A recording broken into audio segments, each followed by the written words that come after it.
On April 18th, a clock finally ran out. For 12 long years, Katie Holmes stayed silent. She didn't give interviews. She didn't tell her side of the story. But the moment her daughter Suri turned 18, the iron bars of a legal cage finally crumbled. Most people thought Katie was just a quiet ex-wife. They thought she'd moved on, but the truth is much darker. She was actually a master strategist in a high-stakes war against one of the most powerful actors in history. She wasn't just hiding, she was waiting. To blindside Tom Cruise, she didn't just hire a lawyer. She secretly employed 3 different law firms in 3 separate states to prevent him from freezing her assets. She communicated using disposable burner phones provided by a friend to keep her plans off the radar. When the news broke, she secured a divorce settlement in just 11 days, a speed unheard of in Hollywood. Why the rush? She reportedly traded millions in spousal support for one non-negotiable term, ironclad sole custody, to keep Suri out of Scientology. She bought her daughter's freedom with her own silence. But as of April 18th, that contract is expired. The money has stopped, but so has the gag order. And what she had to do to survive until this specific date changes everything we thought we knew about their marriage. Before we start, don't forget to press that like button and subscribe to the channel. Let's begin. To the outside world, it looked like a fairy tale. Tom Cruise jumped on Oprah's couch. He professed his undying love. They were TomKat, the golden couple of Hollywood. The cameras flashed, the red carpets rolled out, and the magazines couldn't print their photos fast enough. But behind the closed doors of their Beverly Hills mansion, the picture was reportedly terrifying. It wasn't a marriage, it was a surveillance state. Katie wasn't just a wife, she was a recruit. Insiders claimed that members of the Church of Scientology were with them constantly, sometimes referred to as handlers, who filtered her interviews and monitored her every move. Reports suggest that even in her own home, she couldn't breathe without someone watching. Her emails were allegedly read, her calls monitored, and her circle of friends slowly replaced by church loyalists. But the breaking point wasn't about her, it was about the baby. When Katie became pregnant with Suri, she had to follow the strict Scientology practice of silent birth. The doctrine dictates that the delivery room must be completely void of spoken words. The church believes that words spoken during moments of pain are recorded in the reactive mind as trauma, causing psychological issues later in life. This meant no doctors shouting push, no nurses offering encouragement, and perhaps most chillingly, no comforting words from her husband. Imagine being in the most vulnerable, agonizing moment of your life, desperate for reassurance, and hearing nothing. Just an eerie, disciplined silence. For Katie, this control was the final red flag. She realized that if they could dictate how her daughter entered the world, they would dictate her entire existence. Reports surfaced that she feared Suri would eventually be shipped off to the Sea Org, a hardline Scientology faction, and lost to her forever. That fear turned the fairy tale into a frantic escape plan. Katie knew she couldn't just ask for a divorce. She had seen the playbook before.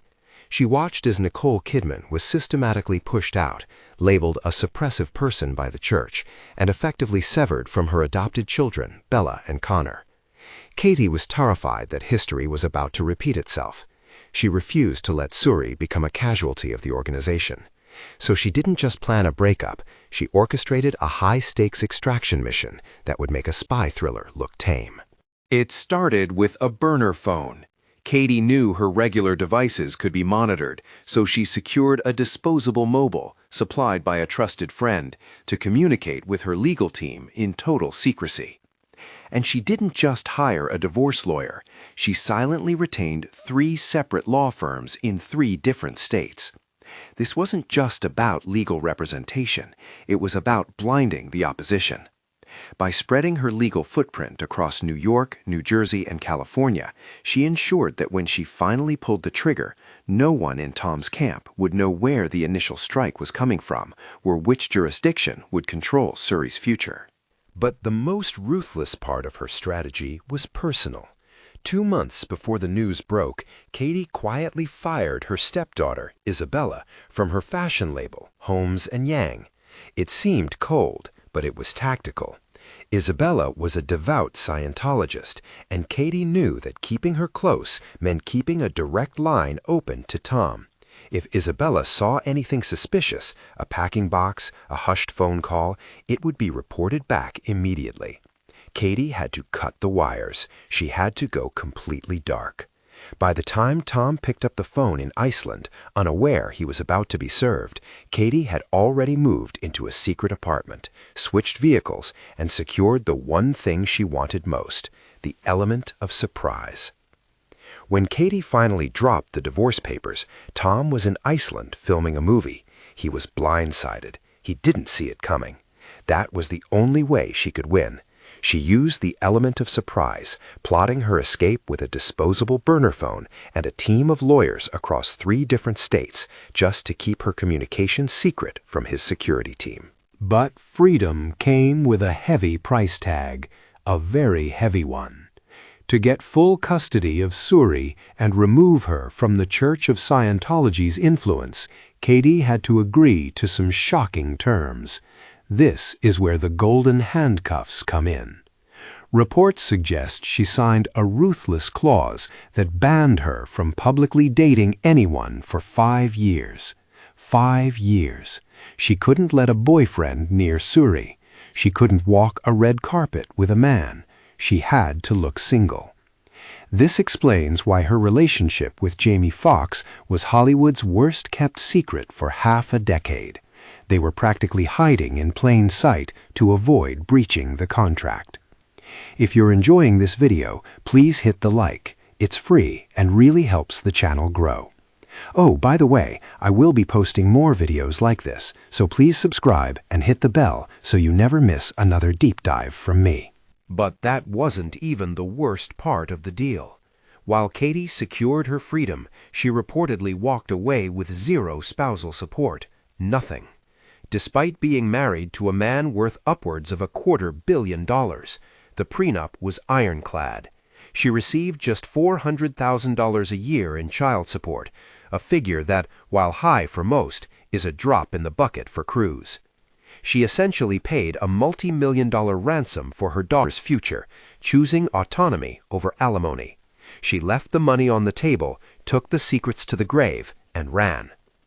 Why would a Hollywood A-lister agree to stay single for 5 years? Why walk away with a fraction of the fortune she was entitled to? Because of the Sea Org. This isn't just a church group, it's the paramilitary wing of Scientology, the elite inner circle where members sign a contract for 1 billion years. Yes, 1 billion. They pledge their souls to the organization for eternity, lifetime after lifetime. Katie Holmes was reportedly petrified as her daughter Suri approached age 6, a prime recruitment age for indoctrination. Katie feared Tom would ship her off to the Sea Org. Specifically, she feared Gold Base. Located in the California desert, Gold Base is a fortress. It's surrounded by motion sensors, razor-tipped fences, and floodlights. It houses the church's media production arm, but stories from former members describe it more like a prison camp than a religious retreat. Katie didn't want her daughter anywhere near that fortified compound. She wanted Suri to go to a normal school, to have friends, to have a life. So she made the ultimate trade. She traded millions of dollars for safety. She traded her own public freedom for her daughter's future. Reports indicate Katie accepted a modest child support settlement and agreed to a restrictive dating ban clause, forbidding her from dating publicly for 5 years just to secure primary custody. She played the long game. She stayed quiet, she followed the rules, and she waited. And it worked. Today, Suri is a college student living a free, normal life, far away from the desert, the razor wire, and the billion-year contract. Katie paid the price so her daughter would never have to. Fast forward to today, the plan worked. Suri is now 18. She is an adult in the eyes of the law, and the clock on the divorce settlement has finally run out. Those massive child support payments from Tom, reportedly $400,000 a year, have stopped. But the leverage Tom held is also gone. Suri is forging her own path, reportedly even dropping the name Cruz to go by Suri Noel as she heads to college. She is living her life. And the most shocking part? She reportedly hasn't seen her father in over a decade. The silence is deafening, but in the world of Scientology, it is by design. Because Katie left the church, she is likely branded a suppressive person, an enemy. And under the church's strict code of disconnection, Tom, Scientology's most famous figure, must keep his distance. It is a family tragedy playing out in slow motion. But look closer and you see the victory. Katie Holmes didn't just leave a marriage, she orchestrated a rescue mission. She took the heat, the scrutiny, and the silence to ensure one thing, that Suri would never sign that billion-year contract. She broke the cycle. Today, Suri isn't a recruit, she's just a normal college student. And that freedom, that is worth more than any movie star's fortune. For 12 years, the world looked at Katie Holmes and saw a woman who appeared perpetually tired, stressed, or strangely secretive. We asked, what is she hiding? But we were asking the wrong question. We should have been asking, who is she protecting? Now the truth is undeniable. Katie wasn't just living a private life. She was executing a high-stakes 12-year tactical operation with a non-negotiable deadline, Suri's 18th birthday. She acted as a human shield, absorbing the media glare and the legal pressure to keep her daughter out of a controversial system that has claimed so many others. She knew that one slip-up, one leaked interview could reignite a custody battle against a billion-dollar machine. So she held the line. She let the world think she was passive while she quietly built a fortress around her child.